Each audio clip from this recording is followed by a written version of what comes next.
Recording on होने से just बताना। हाँ,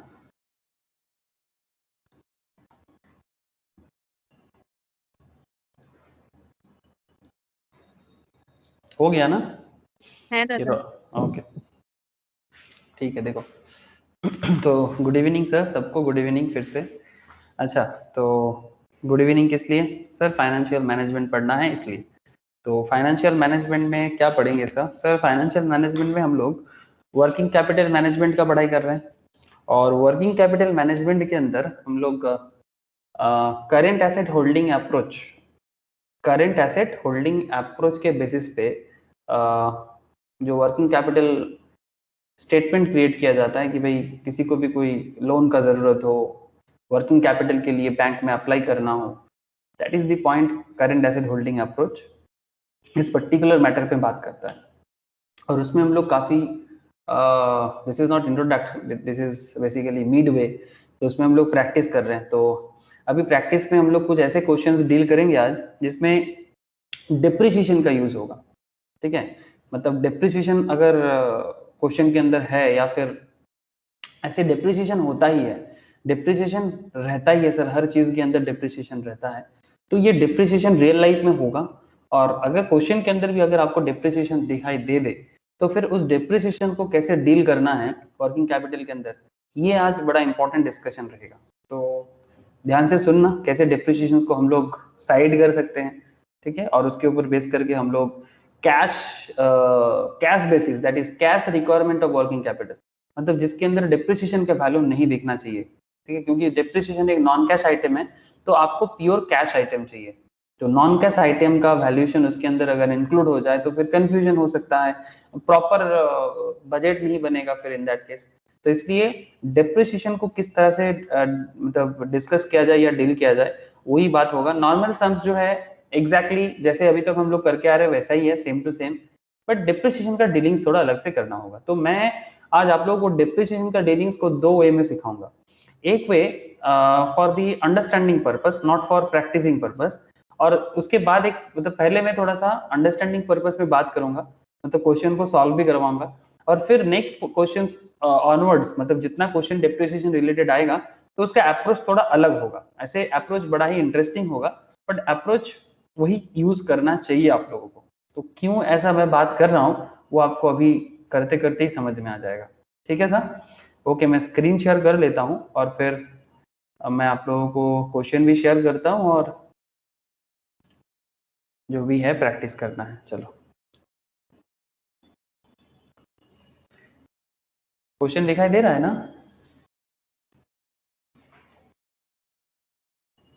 क्वेश्चन दिख रहा है, ये सुनो। है दादा। ओके, मे बी ये क्वेश्चन आप लोगों ने प्रीवियस डे का जो होमवर्क था, प्रीवियस डे होमवर्क का पार्ट भी था ये क्वेश्चन, प्रोफार्मा कॉस्ट शीट के बारे में। लास्ट डे का जो प्रोफार्मा था ना, ये क्वेश्चन था, प्रीवियस डे में हम लोगों ने जो क्वेश्चन डील कर रहा था, उस क्वेश्चन के अंदर ये वाला भी था, ठीक है। लेकिन इस क्वेश्चन के अंदर डिप्रिसिएशन का एरिया है, तो इसलिए मैं सोचा कि मैं इसी से स्टार्ट करता हूँ, और इसके बाद काफी इंपॉर्टेंट क्वेश्चंस है professional level like CA, CMA, CS में भी सवाल होता है, इवन बीकॉम फाइनल ईयर के सवाल में भी ऐसा सवाल बहुत बार करता है, ठीक है। तो ठीक है, चलो देख लेते हैं कि पॉपुलैरिटी क्यों है इतना इसका। तो प्रोफार्मा कॉस्ट शीट का अगर आप डेटा देखोगे तो आप देख सकते हो normal points, raw material cost per unit 117, direct labour cost per unit 49, factory overhead cost per unit including depreciation of 18 per unit at budgeted level of activity. ठीक है, बजटेड लेवल एक्टिविटी में depreciation amount 18 per unit लिया गया है, और जो आपका factory overhead के अंदर दिखाया गया है, ठीक है। अब इससे क्या समझ आता है, अब वही मैं आपको बताने वाला हूँ। Next is total cost per unit हो गया आपका सब ऐड करके 264, and profit amount is 36, and selling price per unit बताया गया सर 300, ठीक है। 264 प्लस 36 करके हमें क्या मिल जा रहा है, सेलिंग प्राइस पर यूनिट मिल जा रहा है 300 का। नाउ पॉइंट क्या है sir, average raw material in stock, raw material stock के बारे में 4 वीक्स का डेटा बोला है, average WIP 2 weeks, percent completion material के केस में बोला है 80%, एंड लेबर एंड ओवरहेड के केस में बोला है 60%, ठीक है। तो ये परसेंटेज का ख्याल रखना करेगा, ओके। परसेंटेज ऑफ फिनिशिंग कितना हुआ है इसका थोड़ा ध्यान रखना पड़ेगा। और साथ में हमें और क्या क्या बोला है सर, आई थिंक आप लोगों ने ट्राई भी किया है इस क्वेश्चन को। Finish goods in stock 3 weeks, credit period allowed to debtor 6 weeks, credit period avail from supplier, मतलब क्रेडिटर से आप ले रहे हो 8 हफ्ता का time, time lag in payment of wages payment करते हो 1 week later, and time lag in payment of overheads करते हो 2 वीक्स लेटर, ठीक है। अब ये क्वेश्चन तो समझ आ ही रहा है कि सर क्या कॉन्सेप्ट है इसका। And the company sells 1/5 of output against cash and maintain cash balance of 2,50,000, ठीक है।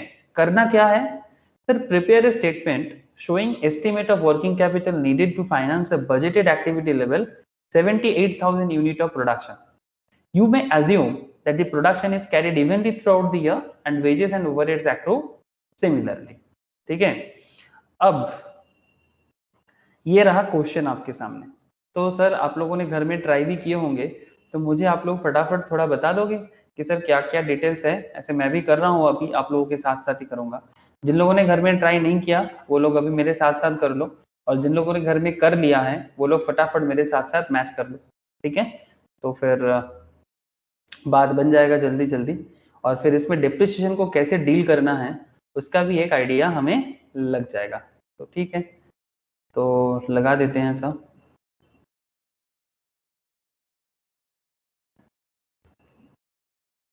क्वेश्चन तो समझ में आ गया है, बस डिप्रिसिएशन एक अलग पॉइंट है जो प्रीवियस क्वेश्चंस में हम लोगों ने डील नहीं किया।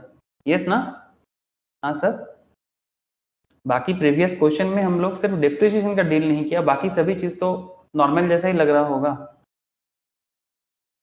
बोलो सर, यस नो कुछ तो बोलो।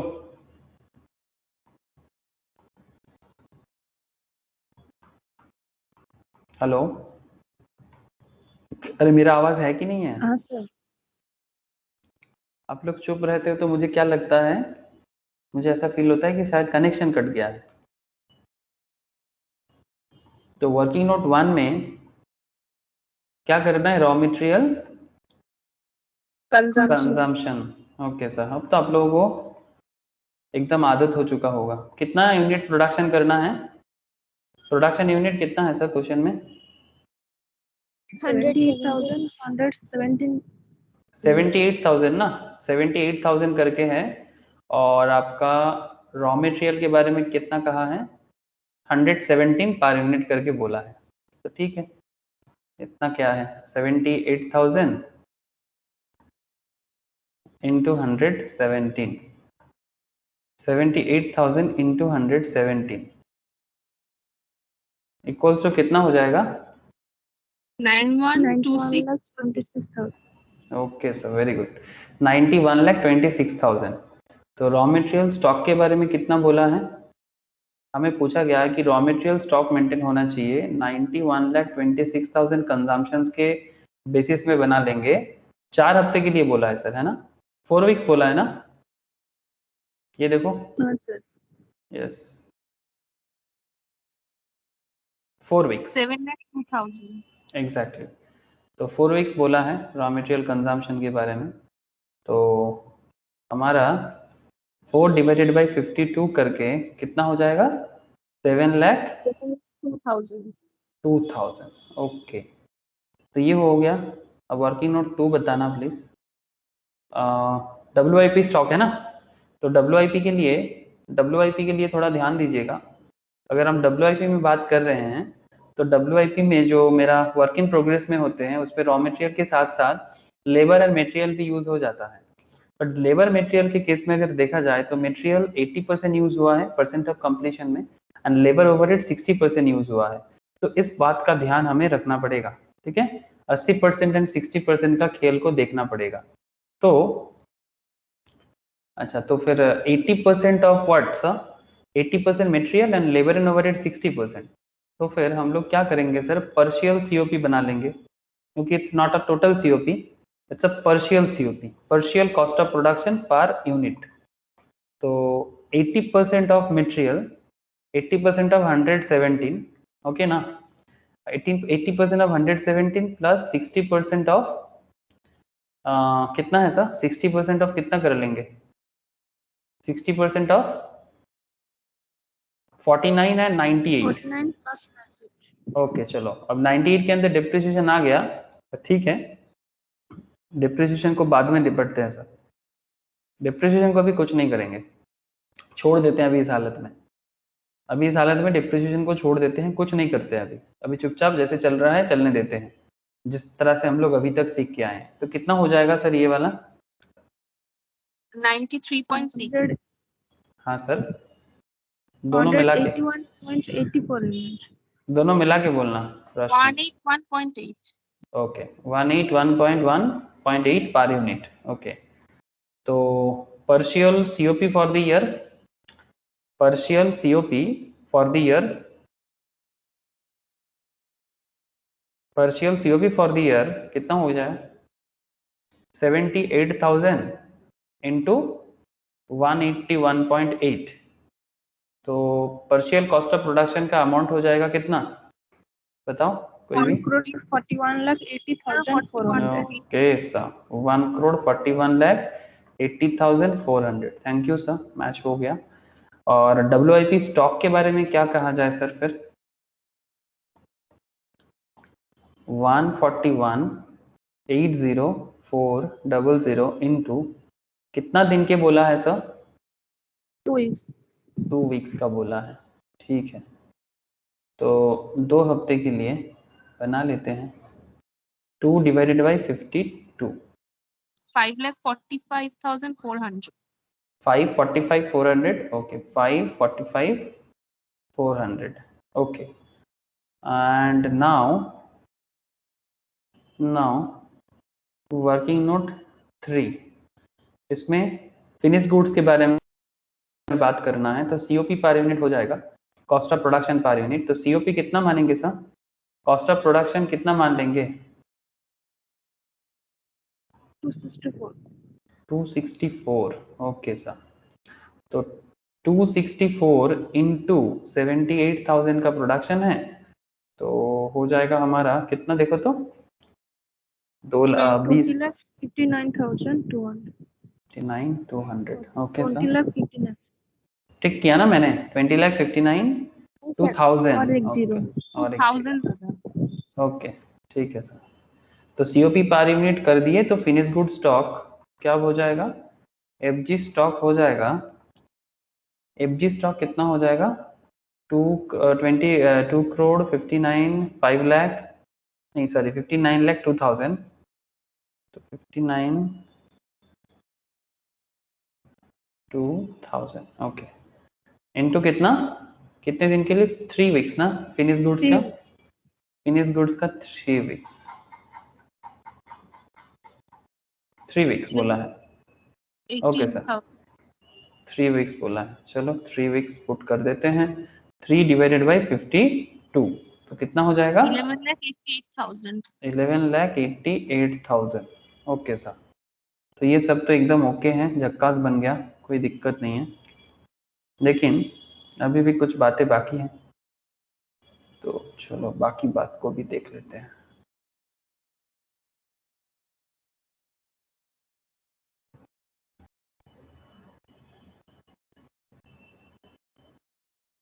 तो वर्किंग नोट 4, वर्किंग नोट 4 के अंदर क्या करना चाहिए?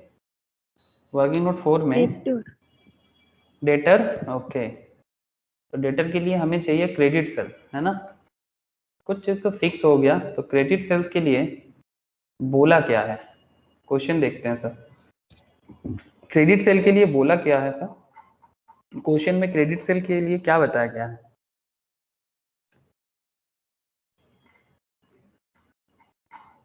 हाँ सर, क्रेडिट सेल के बारे में। हाँ बोलो। 4/5 credit sale।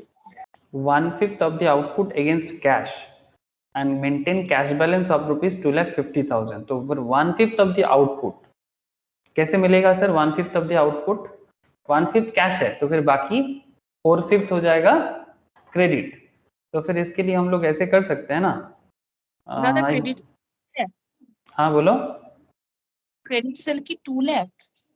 Credit sale 2 lakh? No sir, कितना है मौसमी credit sale? 60 to 400 60 to 400 credit cell.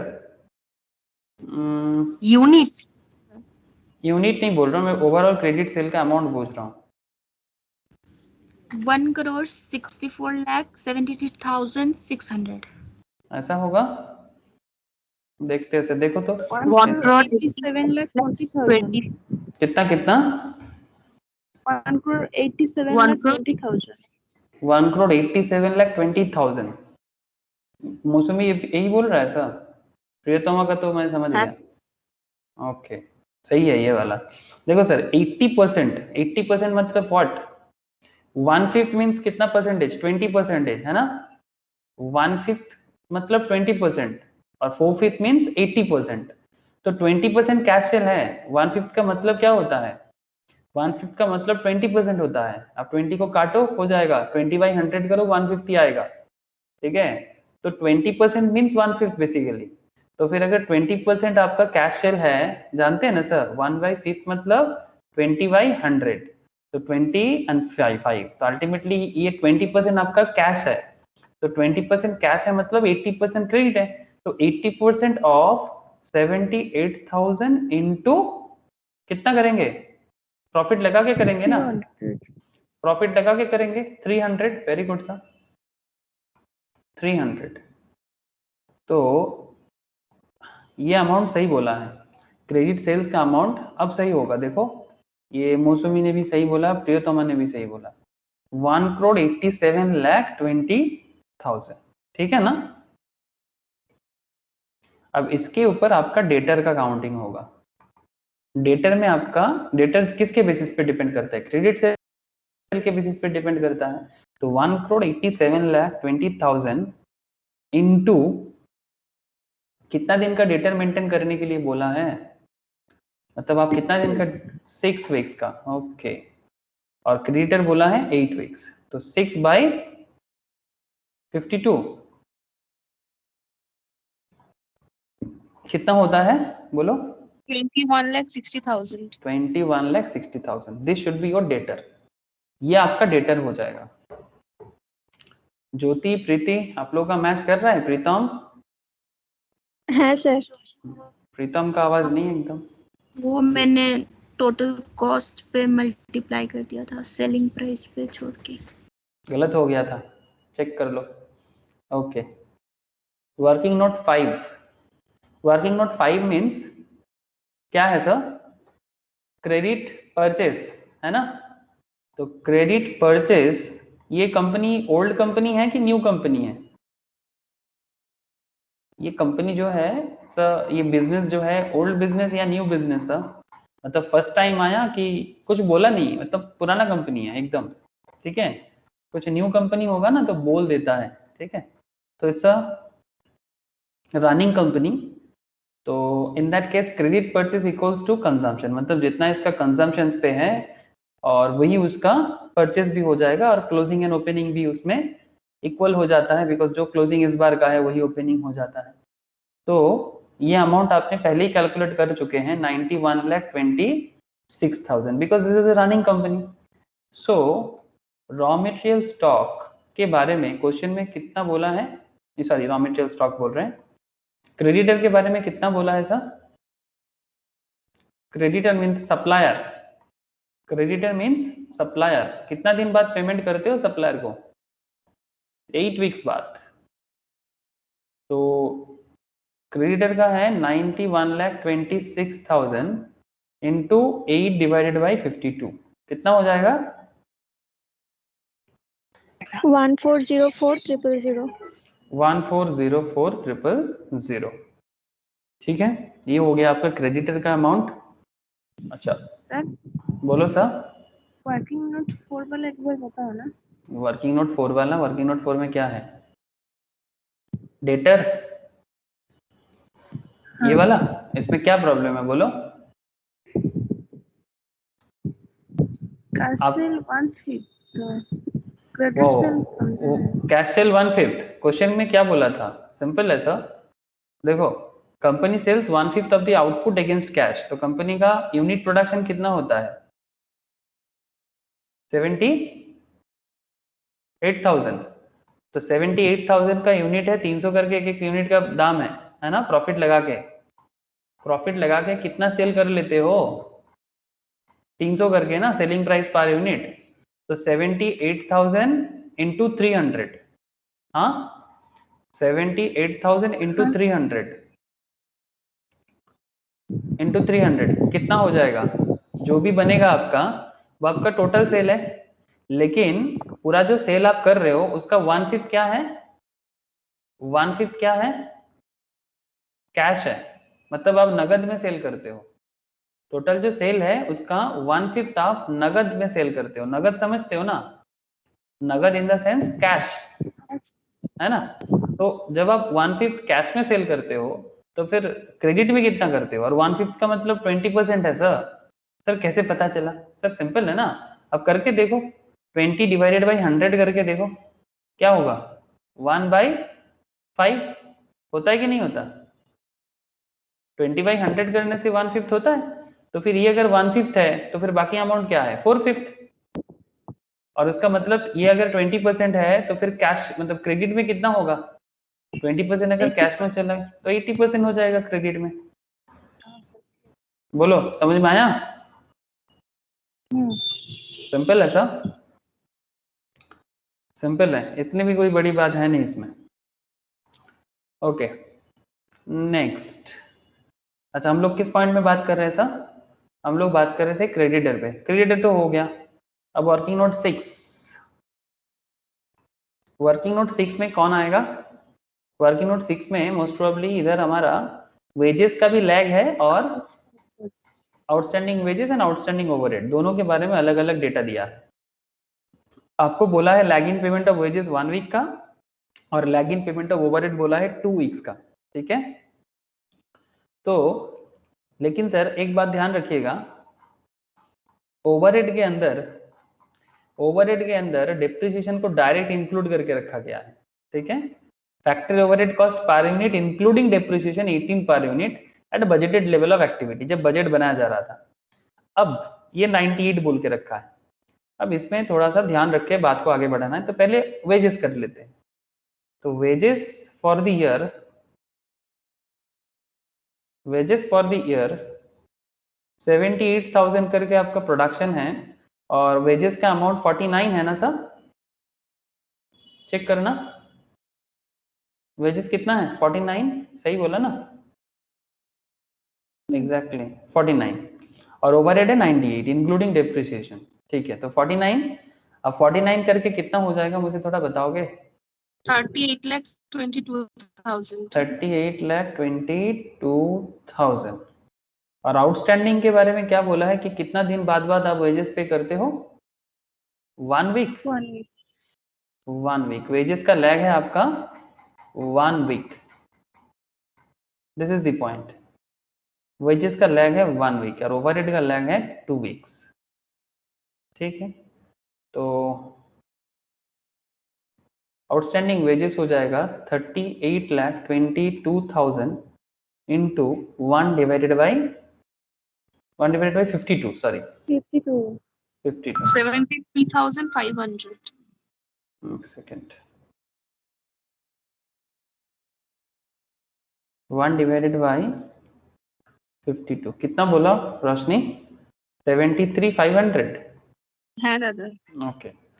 ये हो गया वर्किंग नोट 5। एंड नाउ अभी बात कर लेते हैं वर्किंग नोट 6 पे, overhead expenses for the year. याद है ना सर, कुछ भी ओवरहेड में यहाँ पर तो फैक्ट्री बोल के रखा है, अगर फैक्ट्री ना भी बोलेगा तो कॉमन सेंस है कि फैक्ट्री है। तो overhead expenses for the year इसको कैश बेसिस में करना चाहिए, बिकॉज डिप्रिसिएशन, हाँ बोलो, हाँ बोल, वर्किंग नोट 7 হবে। सॉरी, क्योंकि डायरेक्ट हमारे क्वेश्चन के अंदर बोल के रखा है कि ओवरहेड के अंदर डिप्रिसिएशन छुपा हुआ है, ठीक है। तो इसके लिए क्या करना चाहिए, 98 minus 18 into 78,000 because depreciation amount इसके अंदर इंक्लूड हो गया, और डिप्रिसिएशन क्या है, नॉन कैश आइटम है, बट हम इसको कैश बेसिस में कर लेते हैं क्योंकि यह डायरेक्ट समझ में आ रहा है। तो कितना हो जाएगा sir? 62,40,000. 62,40,000. So outstanding overhead 62,40,000 into 2/52. तो कितना हो जाएगा? 2,40,000. 2,40,000. तो ये रहा आपका आउटस्टैंडिंग ओवरहेड का एरिया। अब आपको क्या करना चाहिए sir? Now you should calculate statement. Okay, तो मैं इसको शॉर्टकट में कर देता हूँ। स्टेटमेंट में मैं इसको शॉर्टकट में कर देता हूँ सर, मतलब आप लोग प्रोफार्मा बना के कर लेना, इसमें कोई प्रॉब्लम नहीं है। मैं भी प्रोफार्मा बनाता हूँ बट थोड़ा सा शॉर्टकट में बना लेता हूँ।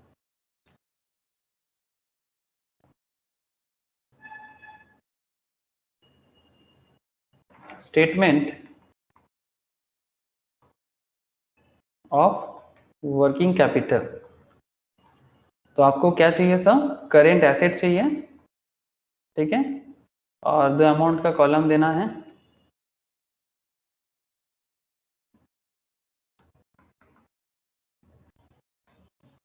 तो करेंट एसेट में आपका रॉ मटेरियल स्टॉक बताना सर कितना है, जल्दी जल्दी। 2,000. 2,000, ओके। WIP stock 5,45,400, okay. और finish good stock 88,000. Okay. Debtor 21,60,000. Okay, 21,60,000। Cash बोला था क्वेश्चन के अंदर 2,50,000 का कैश मेंटेन होगा, ओके। 2,50,000 ये सब आपका क्या हो गया? Current asset. टोटल करके प्लीज जल्दी बता दो ये सर कितने का कैश हो, मतलब वर्किंग करेंट एसेट्स हो रहा है? 48,45,400. 4, अच्छा मैं इसको आउटर में जगह नहीं हो रहा है तो मैं यहीं पर कर रहा हूँ। 4845,400, 4845,400, ठीक है। और करेंट लायबिलिटी जो हमारा है यहाँ पर CL, उसमें आपका क्रेडिटर का बोला है कितना? 14,04,000. 140,400, ओके। आउटस्टैंडिंग वेजेस बोला है कितना? 73,500. 73,500, ओके। और आउटस्टैंडिंग ओवरहेड कितना? 2,40,000. 2,40,000। तो लायबिलिटी कितना हो रहा है टोटल? 17,17,500। तो this is your asset and this is your liability. तो current asset minus current liability करो, कितना हो रहा है बताओ, बोलो sir. Current asset minus current liability करके 3,127,900. This is your what? This is your net working capital, okay. This is your net working capital. लेकिन सर आपका जो क्वेश्चन है, इस क्वेश्चन में आपको जो शो करने के लिए पूछा गया है दैट इज कैश रिक्वायरमेंट पूछा है, बिकॉज डिप्रिसिएशन है। ऐसे ये क्वेश्चन में कोई दिक्कत नहीं है, दिस इज ओके। बट अगर क्वेश्चन बोल देता ना सर कि कैश रिक्वायरमेंट बताओ, तो फिर आपको थोड़ा मेहनत करना पड़ेगा। मतलब in this way this question is okay, इसमें कोई प्रॉब्लम नहीं है। बट अगर क्वेश्चन यहाँ पर बोल देता कि वर्किंग कैपिटल रिक्वायरमेंट में जो पूछा है ना, प्रिपेयर स्टेटमेंट्स में एस्टिमेट्स ऑफ वर्किंग कैपिटल की जगह अगर बोल देता कि cash requirement of working capital, इसका मतलब आपको हर जगह से डेप्रिसिएशन को हटाना है।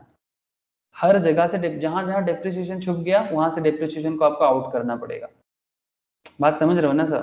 तो मैं आपको उसको एक बार बता रहा हूँ कि अगर डेप्रिसिएशन हर जगह में छुप जाता है और आपको कैश रिक्वायरमेंट पूछ लेता है क्वेश्चंस के अंदर, जो मैं आपको नेक्स्ट क्वेश्चंस में मतलब ऑनवर्ड्स क्वेश्चन में आपको कैश रिक्वायरमेंट के बारे में अलग से बता के रखा है, तो मैं आपको वही बताऊंगा कि किस तरह से कैश रिक्वायरमेंट पूछने से आपको क्या करना है, ठीक है। बट यहाँ पर ऐसे कुछ पूछा नहीं था, तो this answer is okay. But now इसी क्वेश्चन में क्योंकि इसमें डेप्रिसिएशन था, क्योंकि इसके अंदर डिप्रिसिएशन है, तो मैं क्या करता हूं अभी आप लोगों को कि इसी सेम क्वेश्चन में मैं बस थोड़ा एक एजम्पशंस बना रहा हूं, ठीक है। और मैं आपको बस इतना बता रहा हूं कि सर आप मुझे इतना बता दो कि क्वेश्चन इसी क्वेश्चन के साथ ऐड करके, ठीक है, addition, additional question. Let us also compute cash requirement for working capital, ठीक है। अगर क्वेश्चन आपको सिर्फ कैश रिक्वायरमेंट पूछेगा देन आप क्या करोगे, ठीक है। तो इन दैट केस आपको हर जगह में जहां जहां डिप्रिसिएशन छुपा हुआ है उसको आपको हटाना पड़ेगा। तो सेम क्वेश्चन को यूज करना है। तो नेट वर्किंग कैपिटल कितना कैलकुलेशन किया आपने?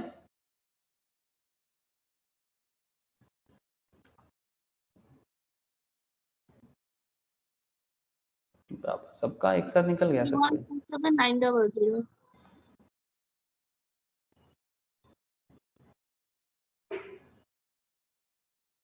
Net working capital is computed above. Just a second.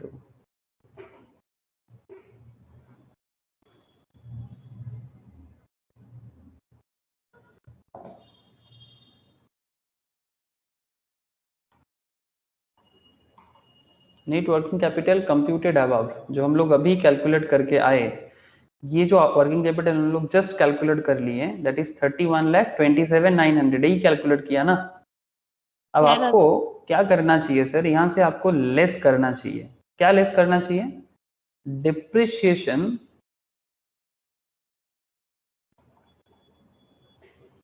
Included in, जहां जहां डिप्रिसिएशन छुपा हुआ है जस्ट वहां से डिप्रिसिएशन को हटाओ, बाहर करो, तब जाके आपको कैश रिक्वायरमेंट पता चलेगा।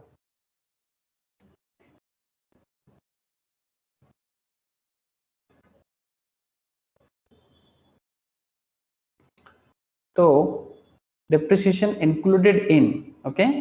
तो डिप्रिसिएशन इंक्लूडेड इन में अगर मैं बात करूं तो आप मुझे बस बताना सर, अगर मैं आपको बताऊं कि sir WIP work in progress जो है हमारा, वर्क इन प्रोग्रेस के बारे में क्वेश्चन में क्या बोला था कि 60% जो है वर्क इन प्रोग्रेस के अंदर, अगर आप थोड़ा सा WIP देखो, ठीक है, मैं इसको थोड़ा बैक कैलकुलेशन करना पड़ेगा काइंड ऑफ, ठीक है, नॉट एग्जैक्टली बैक कैलकुलेशन। अगर आप लेबर एंड ओवरहेड्स को देखोगे तो इस पे कितना है सर, 60% लेबर एंड ओवरहेड्स आपका WIP के अंदर है, आपका फिनिश गुड्स के अंदर टोटल है, ठीक है। तो ये जो 18 डेप्रिसिएशन है, दिस 18, ठीक है, ये 18 डेप्रिसिएशन आपने कैलकुलेशन करने के टाइम पे, मतलब हम लोग जो प्रीवियस क्वेश्चन कैलकुलेट किया, मतलब इसी क्वेश्चन में ये 18 आपका WIP के अंदर, फिनिश गुड्स के अंदर चला गया, यस और नो? हाँ सर, WIP के अंदर, फिनिश गुड्स के अंदर, डेटर के अंदर क्या इंक्लूडेड हो गया sir? WIP, finish goods, debtor, उसके अंदर डिप्रिसिएशन है या नहीं है, बताओ। अच्छा सर, है ना। तो क्योंकि WIP, फिनिश गुड्स, डेटर के अंदर 18 करके ऑलरेडी डिप्रिसिएशन इंक्लूड हो चुका है, तो हम लोग क्या कर देंगे, ये सबको अलग कर देंगे, मतलब डिप्रिसिएशन को वहां से हटा देंगे। बड़ा सिंपल है सर, ज्यादा कंफ्यूज मत होना, ध्यान से देखिए। 60% आपका ओवरहेड्स का था, मतलब लेबर ओवरहेड्स का था, तो 60% ऑफ 18, अब पूरा 18 का डिप्रिसिएशन तो लगेगा नहीं, बिकॉज आपका लेबर ओवरहेड ही 60% है, तो आपको उस काइंड टाइम पे 18 का डिप्रिसिएशन था ओवरहेड के अंदर, लेकिन पूरा का पूरा नहीं होगा, 60% ऑफ 18 होगा, दिस इज लॉजिकल। और आपका टोटल जो यूनिट ऑफ प्रोडक्शन है दैट इज 78,000 करके, और कितना दिनों के लिए था WIP आपका? 2/52, 2 हफ्ता के लिए था। सर कैसे पता है, आप देखो चेक करके, आप चेक करके देखो, ऐसे WIP यहाँ पर भी मुझे दिख रहा है 2 वीक्स के लिए था, तो इसीलिए 2 वीक्स के अंदर आपका 2 वीक्स का WIP स्टॉक के अंदर कितने का डिप्रिसिएशन अंदर चला गया था, वो आपको अलग करना पड़ेगा, बिकॉज आपको कैश रिक्वायरमेंट चाहिए, आपको डिप्रिसिएशन कहीं नहीं चाहिए, आपको डिप्रिसिएशन अमाउंट नहीं चाहिए। तो प्लीज कैलकुलेट दिस वन और देन मुझे बताओ आप। नेक्स्ट इज, और क्या चाहिए sir? Finish goods. Finish goods तो टोटल यूज हो गया था 100% ना, तो पूरा का पूरा 18 रुपीज डिप्रिसिएशन जो है वो 78,000 के अंदर, और वो भी कितना दिन का, 3 वीक्स के लिए था, 3/52, तो इसके अंदर भी पूरा है, तो ये भी आप अलग करो। और डेटर जो है हमारा जो सेल्स आइटम, डेटर के अंदर अगर आप देखोगे आपका पूरा का पूरा 18 का डिप्रिसिएशन इंक्लूड हो चुका है, तो 78,000 करके कितना साल दिनों के लिए, 6 वीक्स के लिए आपका डेटर के अंदर भी डिप्रिसिएशन चला गया। लेकिन डेटर का कितना, डेटर मतलब 80%, हाँ सर, डेटर मतलब 80%, तो जो अमाउंट होगा उसका 80% करना, बिकॉज बाकी तो कैश में है, तो कैश में कुछ नहीं करना है, डेटर के लिए ही आपको कैपिटल का जरूरत है, कैश के लिए कैपिटल का जरूरत नहीं होता, वो तो आपने सेल कर दिया, कैश मिल गया। तो प्लीज मुझे ये सब कैलकुलेट करके बताना प्लीज।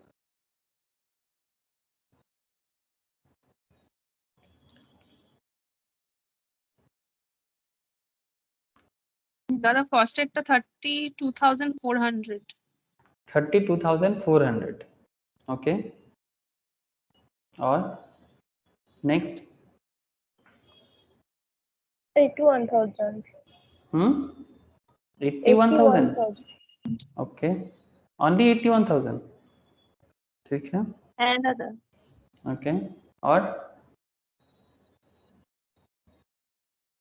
1,29,600। 1,29,600, 1,29,600, ठीक है, अच्छा सर, और किसी चीज में कुछ प्रॉब्लम है sir, anything else? Profit element का क्या करें, आपने जो प्रॉफिट किया था उसका क्या करें? प्रॉफिट तो कैपिटल के अंदर नहीं जाएगा ना। देखो सर, सेलिंग प्राइस आपका जो प्रॉफिट था दैट इज 36 करके था, है ना, आपका जो प्रॉफिट था वो 36 करके था, और आपने क्रेडिट सेल करके कितना प्रॉफिट कमाया, क्रेडिट सेल करके कितना प्रॉफिट कमाया आपने?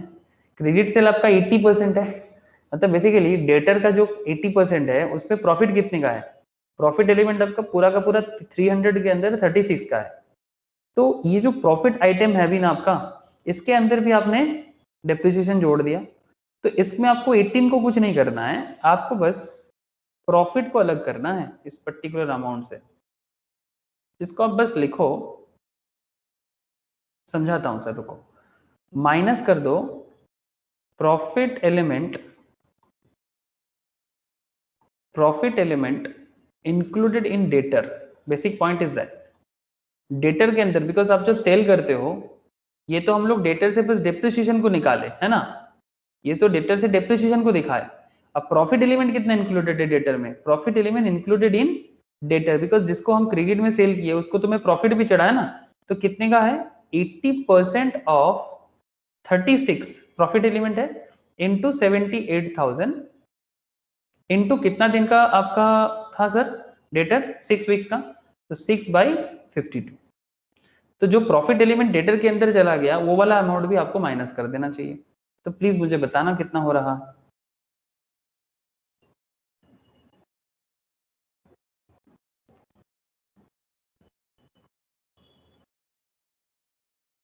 हेलो, बोलो सर कितना हो रहा है?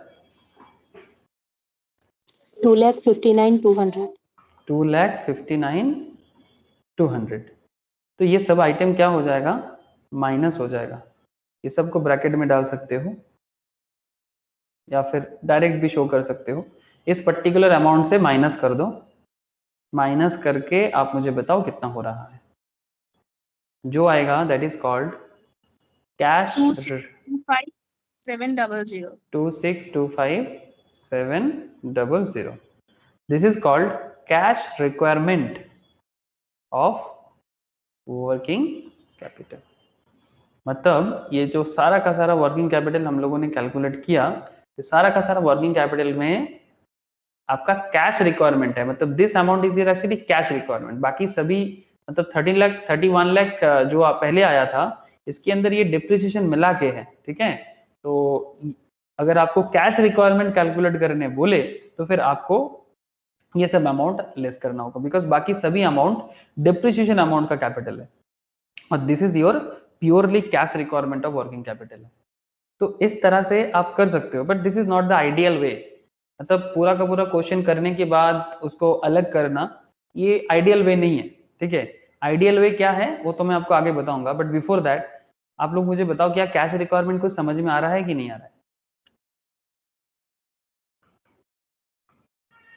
স্যার বলছি আউটস্ট্যান্ডিং ওভারহেড যেটা ওটা কি সবসময় ক্যাশ বেসিসে বের করতে হবে না পরে ক্যাশ রিকোয়ারমেন্টের সময় ওটাকে মাইনাস করে দিলে হবে ডেপ্রিসিয়েশন? ना एक्चुअली एखाने इन दिस पर्टिकुलर क्वेश्चन हम लोगों को डायरेक्टली शो हो रहा था डिप्रिसिएशन। बेसिकली ये जो कैश मतलब ओवरहेड का जो कॉन्सेप्ट था इसमें डायरेक्टली पता चल रहा था, तो इसलिए हम लोगों ने क्या किया कि ओवरहेड करने के टाइम पे हम लोगों ने इसका कैश बेसिस कर लिया, बिकॉज इसके अंदर डिप्रिसिएशन डायरेक्टली है तो वो दिख रहा है, ठीक है।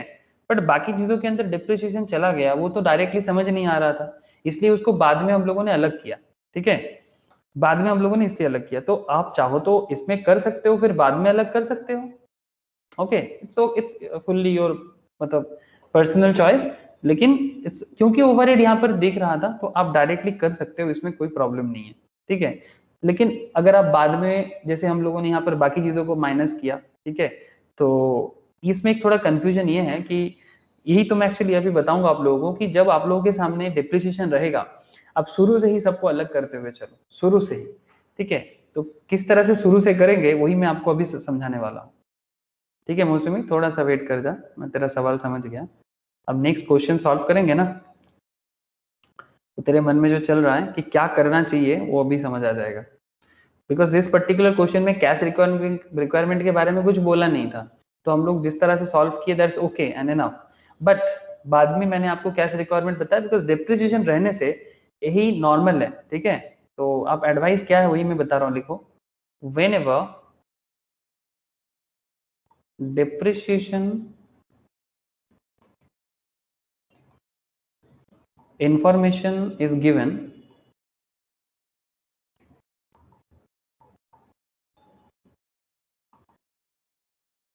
in the sum, जब सम के अंदर डिप्रिसिएशन देगा it would be safe, ये सेफ है to compute cash requirement, because depreciation दिया क्यों है आपको अलग करने के लिए, तो ये सेफ है कि cash requirement for working capital निकाल लो।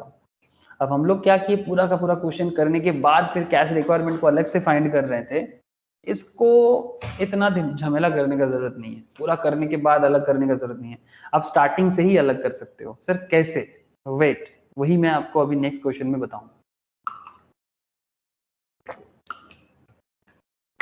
वही मैं आपको नेक्स्ट क्वेश्चन में बताऊंगा। तो it would be safe, obviously safe है कि आप अगर पहले से ही कर लो, तो नेक्स्ट टाइम से जब भी आपको क्वेश्चन के अंदर डिप्रिसिएशन दिख जाए तो आप हमेशा कैश रिक्वायरमेंट ही कैलकुलेट करना। तो उसके लिए आपको करना क्या है वही मैं आपको अभी बताने जा रहा हूँ, ठीक है।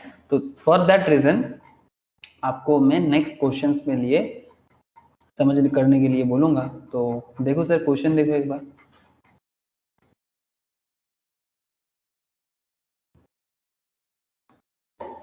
क्या क्वेश्चन है स्क्रीन में इलेक्ट्रो पाइप्स का? हेलो बोलो सर, क्या क्वेश्चन दिखाई दे रहा है स्क्रीन में? हाँ सर। ओके, तो देख मोस्ट ऑफ क्वेश्चन देख, electro pipes limited manufactures products used in the steel industry, okay, following information regarding the company is given for your consideration. Expected level of production, budget बनाना चाहते हो आप तो obviously expected level of production ही करोगे, 6000 units. Raw materials are expected to remain in store, raw materials are expected मतलब आप सोच रहे हो कि मैं अपने गोडाउन में जो रॉ मटेरियल रखूंगा for an average for 2 months before issue to production, मतलब न्यू प्रोडक्शन इशू करने से पहले मैं अपने पास कितना रॉ मटेरियल रखना चाहता हूं सर, एवरेज 2 months का। ओके सर, समझ आ रहा है ना, ये सब बजटेड एक्टिविटी है। WIP 50% complete as to conversion cost, ये मान लेंगे कि WIP में मेरा 50% complete as to conversion cost, approximate half month production का मैं मेंटेन करना चाहता हूँ WIP के लिए। Finish goods remain in warehouse, finish goods बनने के बाद वेयरहाउस मींस गोडाउन में ऑन एन एवरेज 1 मंथ के लिए रखना जरूरी है। Credit allowed by suppliers is 1 month, 2 months credit is normally allowed to debtors, 2 month credit is normally allowed to debtor, मतलब debtor को मैं 2 months का टाइम देता हूं पेमेंट करने के लिए, सप्लायर मुझे 1 month का टाइम देता है। और क्या बोला sir, minimum cash balance 45,000 is expected to be maintained. Cash sales are 75% less than the credit sales. Cash sales are 75% less than the credit sales. Safety margin of 20% to cover unforeseen contingencies. Unforeseen contingencies मतलब जो uncertain events है जिसको हम लोग देख नहीं सकते। Contingency approach accounts का बड़ा फेमस अप्रोच है, मतलब जिसको पहले से सर्टेन नहीं किया जा सकता, जो फ्यूचर इवेंट पे डिपेंड करता है। हाँ सर, कंटिजेंट लायबिलिटी के बारे में आप लोग पढ़े होंगे। हाँ sir, what is contingent liability का एग्जांपल, एनीवन फटाफट बताओ, कोई तो बताओ। Contingent liability, guarantee warranty. Very good sir, warranty guarantee. जैसे आप मोबाइल खरीदते हो, मोबाइल कंपनी से आपको 1 ईयर का वारंटी देता है, जरूरी तो नहीं ना कि 1 ईयर के अंदर सबका मोबाइल खराब होगा। हाँ, जरूरी है क्या 1 साल के अंदर सबका मोबाइल खराब होगा और कंपनी को उसको रिप्लेस करना या रिपेयर करने के लिए जो भी खर्चा है कंपनी को उठाना पड़ेगा। लेकिन अगर हो जाए तब तो कंपनी को उठाना पड़ता है। मैं सुना ऐसा कि आईफोन के केस में वो रिप्लेस कर देता है, क्या ये सच है सर? मैंने कभी तो ऐसा एक्सपीरियंस किया नहीं, आप लोगों से पूछ रहा हाँ हूँ। सर, आईफोन में रिप्लेस कर देता है, कुछ भी मोबाइल में प्रॉब्लम होता है तो सॉफ्टवेयर रिलेटेड। हाँ सर, फोन न्यू फोन दे देता है।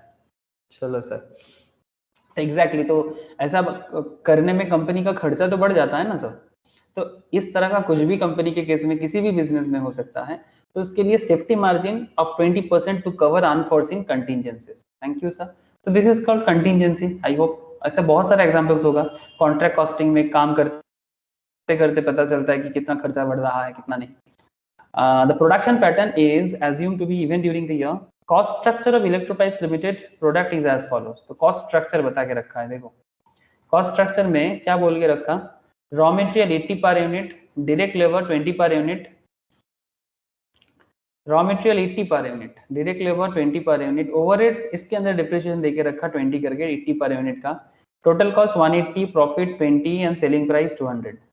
ठीक है, this is the information given to you. अब आपको कैलकुलेट क्या करना है, यू अंडरस्टैंड सर, कि आपको वर्किंग कैपिटल रिक्वायरमेंट कैलकुलेट करना है। It's a very very important type of question sir, very very important type of question. तो सर इसमें हम लोग ना पहले वाला जैसा नहीं करेंगे, पहले से ही डिप्रिसिएशन को अलग करते हुए चलेंगे। सर वो कैसे हो सकता है, क्योंकि डिप्रिसिएशन देके रखा है, तो कॉमन सेंस यही है सर कि आप कैश रिक्वायरमेंट ही कैलकुलेट करो, वही सेफ है। बिकॉज जब भी डिप्रिसिएशन इंफॉर्मेशन रहेगा आपको कैश बेसिस ही करना चाहिए, ठीक है, क्योंकि क्वेश्चन आपको डिप्रिसिएशन बोल के रखा है। तो क्या करेंगे सर, 2 पॉइंट लिखो, फिर देखो आपको ऑटोमेटिक समझ में आ जाएगा। Very important type of question sir. Since थोड़ा लिखिएगा,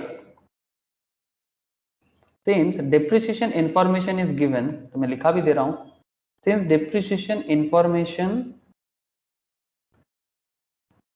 is separately given,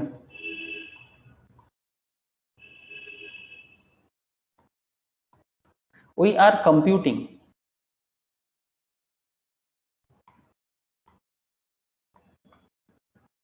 cash requirement. आप खुद से ही अजम्पशन कर लेना, क्योंकि डिप्रिसिएशन दिया है तो आपको कैश रिक्वायरमेंट ही करना चाहिए, यही आपसे भी उम्मीद किया जाता है। ठीक है, एज ए फाइनेंस पर्सन आपको, आपसे एग्जाम पर्पस हो या रियल लाइफ पर्पस, ये उम्मीद है कि भाई क्योंकि डिप्रिसिएशन इंफॉर्मेशन बता के रखा है तो कैश रिक्वायरमेंट ऑफ और वर्किंग कैपिटल ही आपको कैलकुलेट करना चाहिए।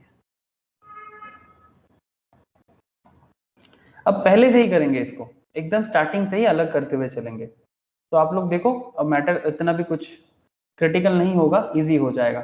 तो पहले आप एकदम सिंपल मटेरियल कंजम्पशंस का बता दो सर। मटेरियल कंजम्पशन कितना होगा सर, बोलो सर, थोड़ा सा हेल्प कर दो मुझे। 6,000 यूनिट्स का प्रोडक्शन है और मटेरियल के बारे में कितना बोला है सर? 80 पर यूनिट ना। ओके सर, थैंक यू, फटाफट कर लो।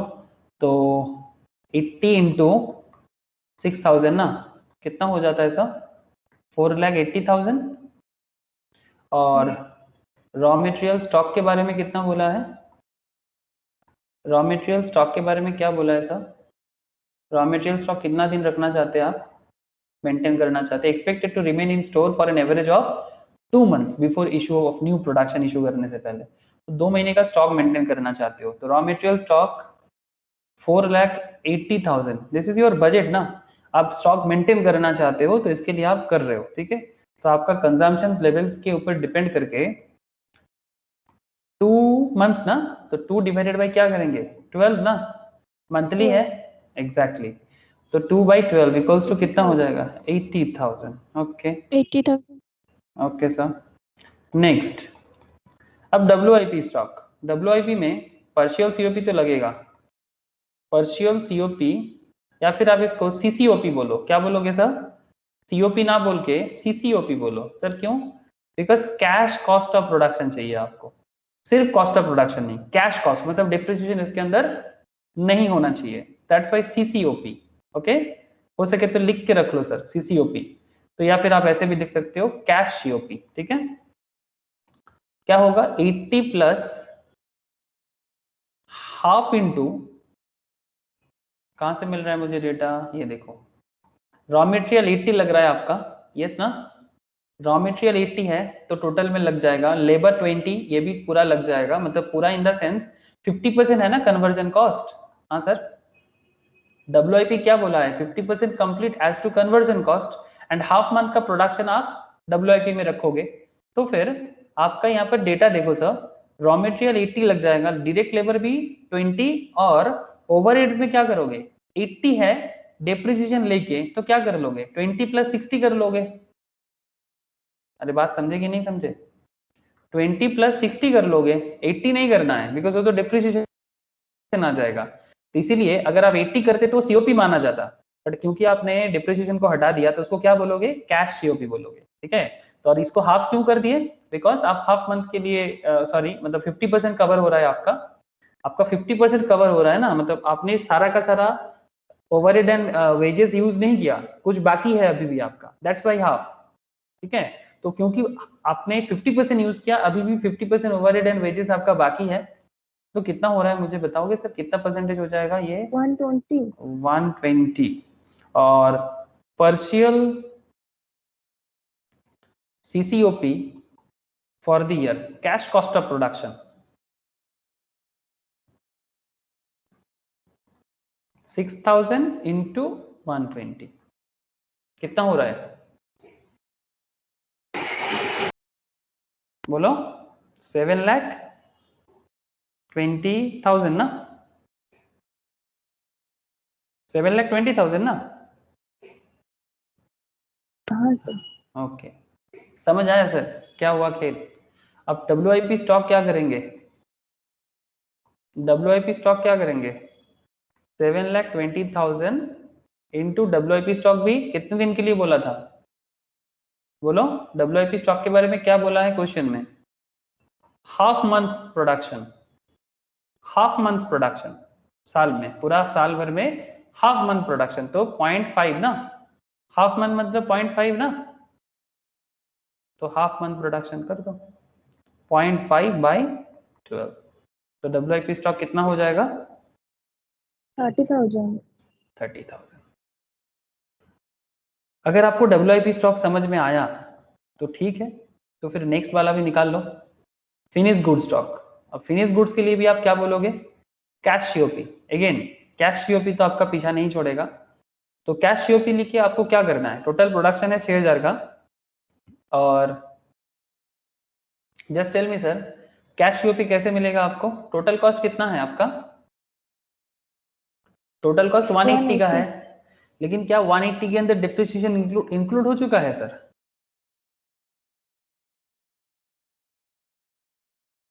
क्या 180 के अंदर 20 डिप्रिसिएशन इंक्लूड हो चुका है? सर। तो फिर उसको माइनस कर दो ना, तो 180 माइनस 20 क्योंकि इंक्लूड हो चुका है तो फिर माइनस कर देना चाहिए, बिकॉज हम लोग कैश सीओपी कैलकुलेट कर रहे हैं।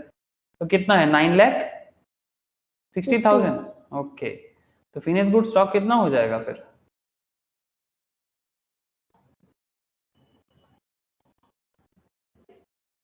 बोलो, फिनिश गुड स्टॉक कितना हो जाएगा? 9,60,000 इंटू कितना दिन के लिए स्टॉक बोला है? कहाँ गया सर? 1 मंथ। कहाँ? 1 मुझे month. नहीं दिख रहा है फिनिश गुड्स। अच्छा 1 मंथ। ओके, 1/12 कितना हो जाएगा? 80,000. 80,000। ओके, ये तो हो गया। अब क्या करें सर? अब क्या करें? अब कुछ नहीं करना है, सो जाएंगे। चलो हम लोग सब नींद ले लेते हैं। सर क्यों सोने का बात करते हो? ऐसे ही सारा दिन नींद का ही मतलब होता है कि सो जाए सो जाए। ओके सर, नींद का बात नहीं करेंगे। तो फिर चलो सर हम लोग बाकी पॉइंट देखते हैं क्या हुआ है।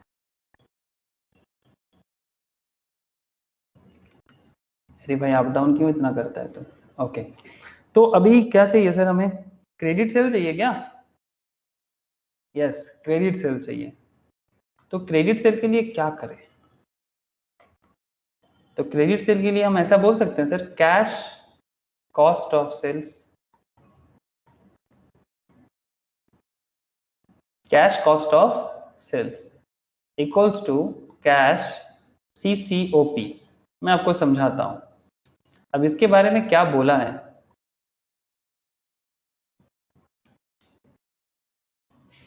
इसके बारे में बोला क्या है ये हमें पहले देखना है, मतलब डेटर फाइंड करना है। And what question tell us about debtor. देखो तो सर डेटर क्या कहता है? डेटर कुछ कहता है क्या? डेटर डेटर 2 डेटर के months बारे credit. कितना बोला है? 2 months credit. 2 month Normal. Credit. 2 month credit is normally allowed to debtor. और कुछ बोला है सर? और कुछ नहीं बोला, सिंपल बोला है कि 2 month credit allowed to debtor. Debtor को 2 महीने का क्रेडिट अलाउ किया जाएगा। ठीक है सर क्रेडिट सेल भी तो देखना पड़ेगा ना। क्रेडिट सेल भी तो देखना पड़ेगा। तो क्रेडिट सेल के बारे में कुछ कहा है क्या यहाँ पर क्वेश्चन में? 0.8। 75%. हाँ sir, cash sales are 75% less than the credit sales. Thank you sir, यही तो मैं ढूंढ रहा था। Cash sales are 75% less than the credit sale, मतलब जो कैश सेल हुआ है वो 75% लेस देन क्रेडिट सेल है। तो इसका मतलब क्या है? चलो देखते हैं, इसका मतलब ढूंढते हैं। थोड़ा सा ट्रिकी है, बहुत ज्यादा ट्रिकी नहीं है, पूरा बात ध्यान से सुनना पहले, ठीक है? फिर आपको ऑटोमेटिक समझ में आएगा कि हो क्या रहा। बोलो सर। कैश सेल 25% है।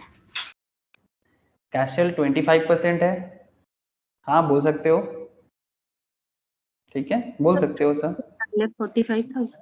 कत 9,45,000 क्रेडिट सेल? है।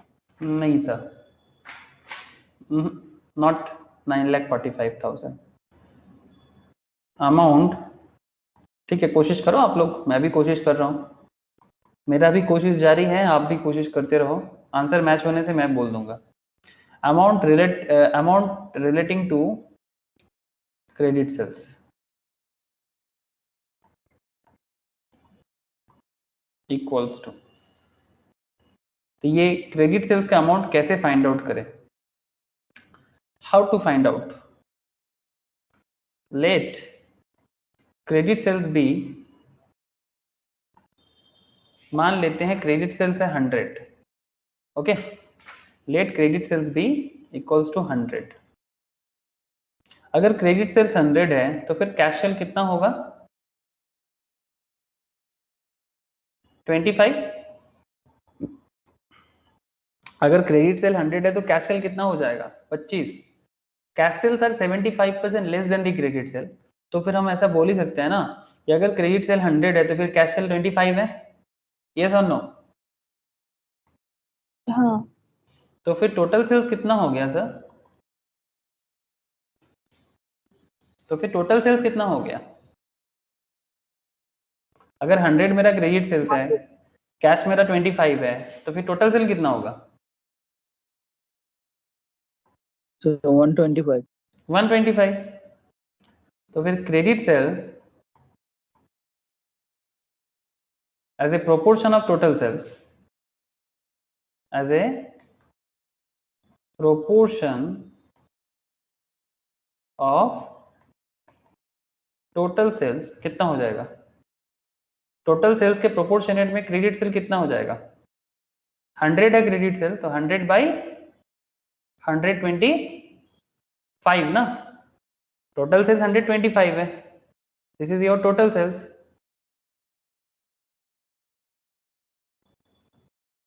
और 100 इज योर क्रेडिट सेल्स. तो फिर कितना प्रोपोर्शनेट हो गया सर? 100 बाई 125 मीन्स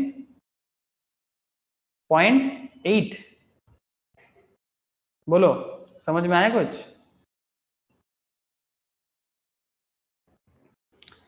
अब अगर आपको यही पॉइंट को बस डाल दो यहाँ पर, amount relating to credit sales, same point में डाल दो, सेम कॉन्सेप्ट में आप बस इसको पुट करो. 100 बाई 125 इंटू 9,60,000 जो होगा that is your credit sales. कितना होगा? कितना होगा सर? 100 by 125 into 9, 7,68,000. 7,68,000. बोलो सर, कहो, कोई डाउट है तो पूछो. क्वेश्चन को फिर से पढ़ो. Cash sales are 75% less than the credit sale. Question आपको ऐसा बोला है, ठीक है? ऑफ टफ कुछ नहीं बोला कि 75% ऑफ टोटल, मतलब credit sales is 75% of total sales, ऐसा नहीं बोला आपको. तो फिर 100 टोटल सेल होता और 75 आपका क्रेडिट सेल हो जाता, बट ऐसा नहीं बोला है. कहा है कि cash sales are 75% less than the credit sales. तो अगर ऐसा है तो क्या हम ऐसा मान सकते हैं ना, इसमें तो कोई प्रॉब्लम नहीं है कि अगर टोटल सेल्स, सॉरी, अगर क्रेडिट सेल्स 100 है तो फिर कैश सेल्स 25 होगा, तभी जाके मेरा कैश सेल 75% से कम होगा. ठीक है, 75% लेस देन 75% मान सकते हैं. तो इन दैट केस मेरा टोटल सेल्स हो सकता है 125, बिकॉज क्रेडिट प्लस कैश मिला के ही टोटल होता है.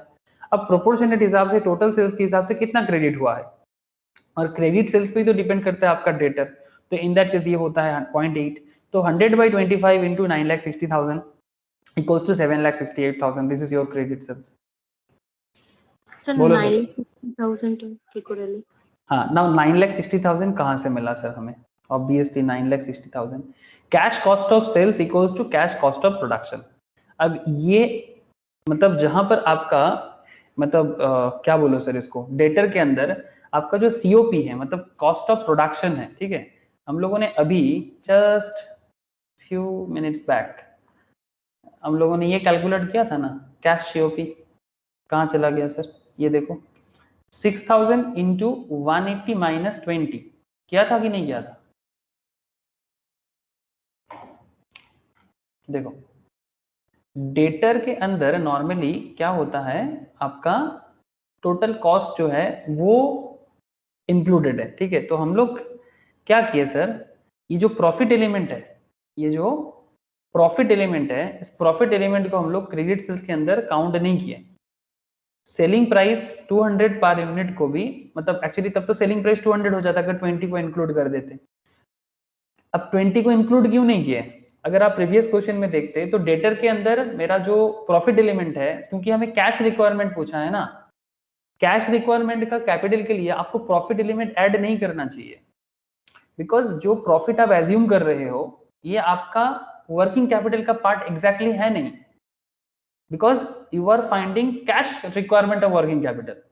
तो ये 20 पर यूनिट जो है, दिस इज योर प्रॉफिट, ये आपका कैपिटल का पार्ट कैसे? तो कैपिटल का पार्ट तो आपके कॉस्ट के साथ ही आता है ना. प्रॉफिट तो आप सेल करोगे तो आपको प्रॉफिट मिलेगा, ये आपका कैपिटल किस बात का? ये तो आप प्रॉफिट करोगे सेल करके. तो इसीलिए हम लोग प्रीवियस क्वेश्चंस को सॉल्व कराने के टाइम पे हम लोग को ये वाला पॉइंट क्यों कराया, ये देखो, दिस पॉइंट, इस पॉइंट का जस्टिफिकेशन समझ पा रहे हैं?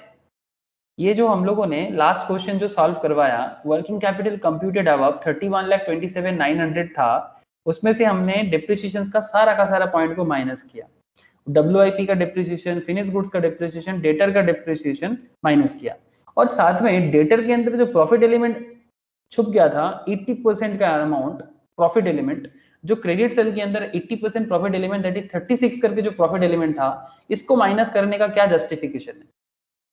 Because this is not part of your cash requirement. इसीलिए जब आपको cash requirement working capital calculate करना हो तो आप प्रॉफिट एलिमेंट को माइनस करके ही करोगे, या फिर प्रॉफिट एलिमेंट को कैलकुलेट करना ही नहीं है। दैट इज द रीजन हम लोग जब यहां पर देख रहे हैं, जो आपका कैश सीओपी है that is your cash cost of sales है।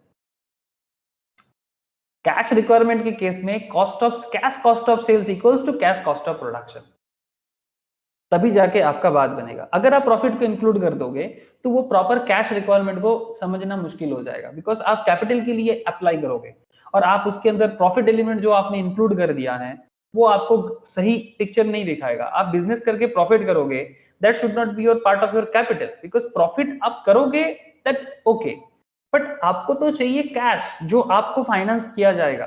तो आपका प्रॉफिट का पार्ट थोड़ी आपको फाइनेंस करना सही रहेगा सर। आप लोग बात समझ रहे हैं कि नहीं समझ रहे हैं कि क्यों कैश कॉस्ट ऑफ सेल्स को कैश कॉस्ट ऑफ प्रोडक्शन माना गया, क्यों इसके अंदर प्रॉफिट एलिमेंट को जोड़ा नहीं गया? सिमिलरली हम लोग उस पॉइंट में भी सेम टू सेम पॉइंट में डिस्कस किए थे। बोलो सर, बुझे चीजें समझ आ रहा है ना? बिकॉज प्रॉफिट तो आप एज्यूम कर रहे हो। अब जो प्रॉफिट आप एज्यूम कर रहे हो कि आपका प्रॉफिट होगा, वो आपका कैपिटल का पार्ट जस्टिफाइबल नहीं है सर। इससे पहले वाला क्वेश्चंस वगैरह में तो हम लोग कर रहे थे, बिकॉज वो तो डेप्रिसिएशन के बारे में कुछ बात नहीं कर रहा था, कैश रिक्वायरमेंट का कैलकुलेशंस कर नहीं रहे थे। तो ये और प्रॉपर बन रहा है, ये जो कंसेप्ट अभी आप कर रहे हो ना, ये और प्रॉपर बन रहा है, ठीक है? क्योंकि इसके अंदर डेप्रिसिएशन है, इसके अंदर आप कैश रिक्वायरमेंट कैलकुलेट कर रहे हो कि आपका एग्जैक्ट कैश कितना रिक्वायरमेंट है, जिसके अंदर डेप्रिसिएशन, प्रॉफिट सबको हटाया जा रहा है। तो दैट इज द रीजन। समझ आ रहा है सर? रोशनी, ज्योति, बताओ, एनी डाउट सर? प्रीति, प्रियतमा, बोलो, समझ आ रहा है कि नहीं आ रहा है? है सर। हाँ सर। Okay sir.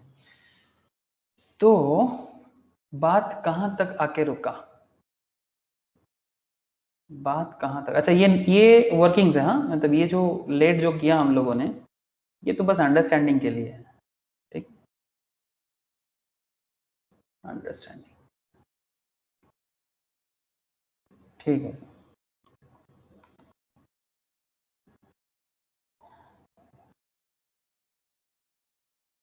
तो फिर क्रेडिट डेटर निकल जाएगा सर। डेटर कितना हो जाएगा? 7,68,000 इंटू, क्या करेंगे? डेटर के बारे में क्या बोला है? डेटर के बारे में क्या इंफॉर्मेशन है sir? 2 months credit allowed not to debtor, 2 month का, आप 2 मंथ्स का डेटर को क्रेडिट अलाउड करते हो, तो 2 डिवाइडेड बाई 12 कितना हो जाएगा? 1,28,000। 1,28,000। Thank you sir. और क्या चाहिए सर हमें 5 पॉइंट में? अच्छा, हमें क्रेडिटर भी तो चाहिए, तो credit purchase equals to consumptions. Old running company है तो फिर कर सकते हैं। तो कितने का था सर हमारा रॉ मटेरियल कंज्यूम? 4,80,000, 4,80,000। तो 4,80,000 आपका इधर हो गया, तो फिर क्रेडिटर में आपका कितना आ जाएगा? 4,80,000 इंटू 1 मंथ के लिए 1/12 कितना हो जाता है? 40,000, है ना? ओके, बस और कुछ तो करेंटली नहीं चाहिए। तो देख लेते हैं सर स्टेटमेंट बना के कि बात कहाँ आके रुका। तो चलो सर स्टेटमेंट बनाओ।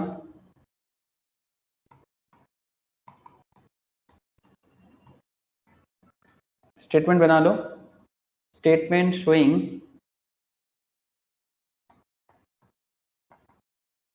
कैश रिक्वायरमेंट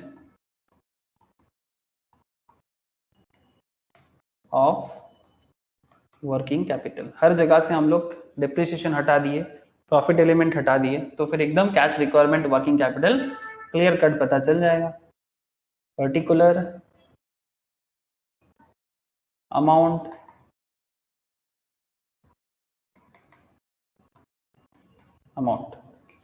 तो करेंट एसेट बता दो सर, जल्दी जल्दी बताओ करेंट एसेट कितना है। ए रॉ मटेरियल स्टॉक कितना होगा सर? 80,000. 80,000 ओके। WIP स्टॉक 30,000 क्या? देखो ना एक बार चेक कर लो। Finish good stock 80। अरे हाँ ना कुछ तो बोलो। डेटर कितना है सर? अभी किया 1,28,000। सही सही पुट किया कि नहीं? चेक करके बताओगे कोई? है सर, ठीक है। Okay sir, cash in hand के बारे में क्या बोला है? कैश इन हैंड के बारे में क्या बोला है? कितना कैश इन हैंड करना चाहिए? Minimum cash balance 45। 45. तो पुट करो 45,000। टोटल करो, आउटर में निकालो। बोलो सर कितना?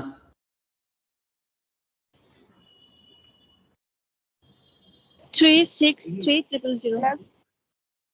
363,000 ओके। और करेंट लायबिलिटी भी बता दो फिर।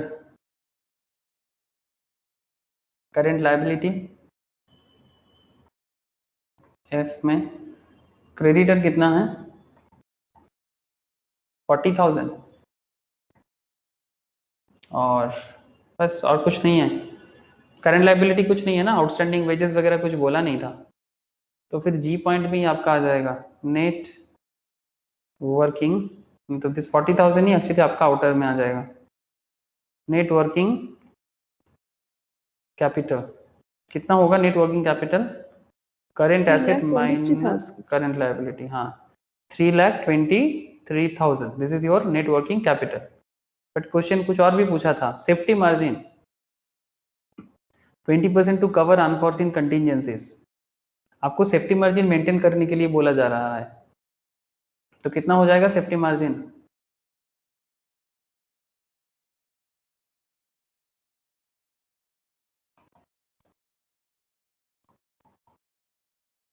बोलो, ऐड कर लो सेफ्टी मार्जिन अनफॉर्सिन कंटिजेंसीज, कभी कुछ खर्चा आ जाए उसके लिए 20%। कितना हो जाएगा? 3,23,000 का 20% 64600. 64600। टोटल करो 387600. 387600। This is your net working capital with safety margin. Okay, net working capital with safety margin, ठीक है। लेकिन सर यहीं पर एक बात, एक नोट होना चाहिए। इस पर्टिकुलर मुद्दे पे एक नोट होना जरूरी है। सर किस बात की नोट?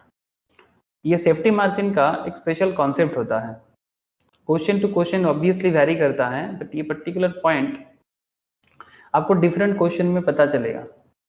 क्वेश्चन पे थोड़ा ध्यान रखिएगा। सेफ्टी मार्जिन में कुछ भी बोल सकता है। इन सर्टेन सम्स, कुछ क्वेश्चंस में ऐसा पूछेगा, in certain some it would be given that, कुछ क्वेश्चन ऐसा होगा जहां पर पूछेगा आपको,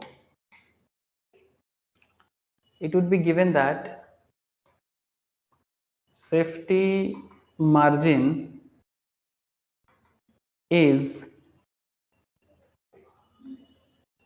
20% of net working capital after including search margin, after including such margin। Margin include करके करना होगा। क्वेश्चन ऐसा भी पूछ सकते हैं। अगर ऐसा सवाल कर ले तो क्या हो जाएगा? मान लो let net working capital including safety margin be 100. So safety margin equals to कितना हो जाएगा? अगर वर्किंग कैपिटल 100 है और इंक्लूडिंग सेफ्टी मार्जिन पूछा है तो फिर कितना हो जाएगा? 120. हाँ, safety margin would be 20. Now so net working capital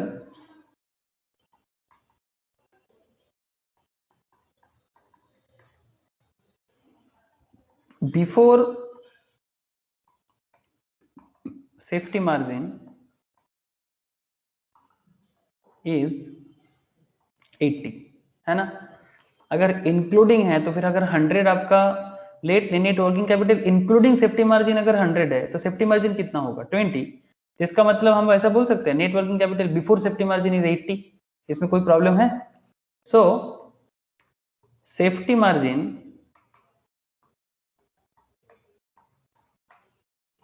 as a proportion of net working capital before margin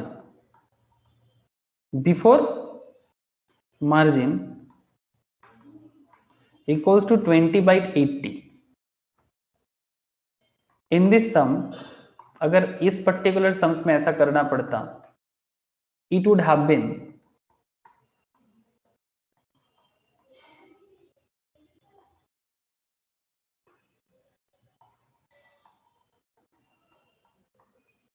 20/80 into 3,23,000. मतलब अगर वो 80% होता तो उसके हिसाब से 20% का मार्जिन आपको अलग से कैलकुलेट करना पड़ता. तो 20/80 इंटू 3,23,000 अगर आप करते तो कितना हो जाता? 80750. लेकिन आपके इस पर्टिकुलर क्वेश्चन में डायरेक्ट हो जाएगा बिकॉज आपको ऐसा नहीं बोला था, इंक्लूडिंग मार्जिन नहीं बोला था. फिर से एक बार पॉइंट को बताता हूं सर, पॉइंट को फिर से एक बार सुनो. In certain some it would be given that safety margin is 20% of net working capital after including safety margin. So say for example let net working capital including safety margin is 100. okay, so safety margin कितना हो जाएगा? 20 because including margin करके फिर उसके ऊपर 20% तो 20. so हम ऐसे बोल सकते हैं कि net working capital before safety margin is 80 because 20 अगर net working safety margin है तो फिर 100 से 20 हटाओ तो फिर working capital कितना है? safety margin से पहले 80 है. So safety margin as a proportion of net working capital कितना हो जाएगा? 80. 20 divided by 80 मतलब total working capital before safety margin 80 and safety margin is 20. तो हमारे क्वेश्चन में अगर पूछता कि इंक्लूडिंग सेफ्टी मार्जिन करके बताओ तो फिर आपको करना पड़ता 20/80 इंटू 3,23,000. तो आपका सेफ्टी मार्जिन अमाउंट हो जाता 8750, जहां पर हम लोगों ने करेंटली यूज किया 64,600 बिकॉज इंक्लूडिंग सेफ्टी मार्जिन नहीं था. ठीक है, नेट वर्किंग कैपिटल के ऊपर बस 20% मेंटेन करने के बोल रहा था. अगर बोलता कि इंक्लूडिंग सेफ्टी मार्जिन तो फिर आपका कैलकुलेशन कॉन्सेप्ट ऐसा बन जाता. बात कुछ पल्ला पड़ा कि नहीं?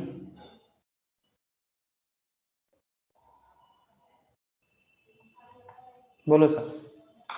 ये दूसरे क्वेश्चन में ऐसा पूछ सकता है, थोड़ा ट्रिकीनेस लाना चाहेगा ना तो एक छोटा छोटा ट्रिक दे सकता है. तो फिर आपको थोड़ा ख्याल रखना पड़ेगा कि अगर इंक्लूडिंग बोल दे तो आपको क्या करना होगा. बोलो सर, बोलो. क्लियर है कि नहीं है? हेलो, अरे हाँ ना, कुछ तो बोलो. डाउट है तो भी पूछो. मौसमी, रोशनी, प्रीति, प्रीतमा, बोलो. ज्योति, क्लियर है ना? Clear sir. Okay sir. मौसमी बोझा कैसे? हाँ सर. ओके. ज्योति का आवाज नहीं है, प्रीतम का आवाज नहीं आ रहा है. प्रीतम बोलो. Okay sir. अच्छा सर, देखो सिमिलर टाइप में कुछ क्वेश्चंस है, काफी अच्छा क्वेश्चंस है, तो मैं आप लोगों को होमवर्क पे दे रहा हूँ. डिप्रिसिएशन वगैरह इसके अंदर है, ठीक है. तो फिर कैश रिक्वायरमेंट ही करना पड़ेगा, ठीक है। कैश कॉस्ट बेसिस, देखो क्वेश्चन में बोल के रखा है कैश कॉस्ट बेसिस, इंक्लूड यहाँ पर बोला है इग्नोर WIP, तो थोड़ा दिमाग लगाना। तो ये एक अच्छा क्वेश्चन है फिब्रोप्लास्ट का एक अच्छा क्वेश्चन है, गुड प्रोजेक्ट, ट्राई करना सर एक बार। सिमिलर टाइप में this is another good question, alpha limited, ठीक है, बहुत बार पूछते हैं, इवन बीकॉम ऑनर्स में भी बार बार पूछा गया है, CA में भी तो पूछा ही है, बीकॉम ऑनर्स में भी सवाल किया गया है। Alpha limited similar kind of questions, ठीक है, इसमें भी आप देख लेना, ठीक है। वर्किंग कैपिटल कुछ पूछा है आपको, और एक क्वेश्चन मैं यहाँ पर दिया, 3-4 क्वेश्चन दे के रखा। MNP limited, very very very repetitive question in professional level. MNP company limited is planning to expand its business, ठीक है, तो ये भी एक बहुत ही अच्छा क्वेश्चन है, तो प्लीज ट्राई करना। और कुछ नहीं, बस ये कुछ क्वेश्चंस करो, तो फिर मुझे लगता है कि ये वर्किंग कैपिटल रिलेटेड जो estimation of current asset holding approach के बेसिस में जो भी एरिया है वो हम लोग कवर कर चुके होंगे, ठीक है। उसके बाद हम लोग कुछ और एरिया है, थोड़ा एडवांस लेवल ऑफ डिस्कशन है, वो करेंगे सर, ठीक है। समझ आया सर? बोलो, क्लियर है ना? Then tata sir, bye. फिर ये होमवर्क में शेयर कर देता हूँ, कर लेना, ठीक है। Tata sir, good night. Ranchi sir. Bye. Good night sir, good night. Bye sir. Bye sir, bye sir, bye.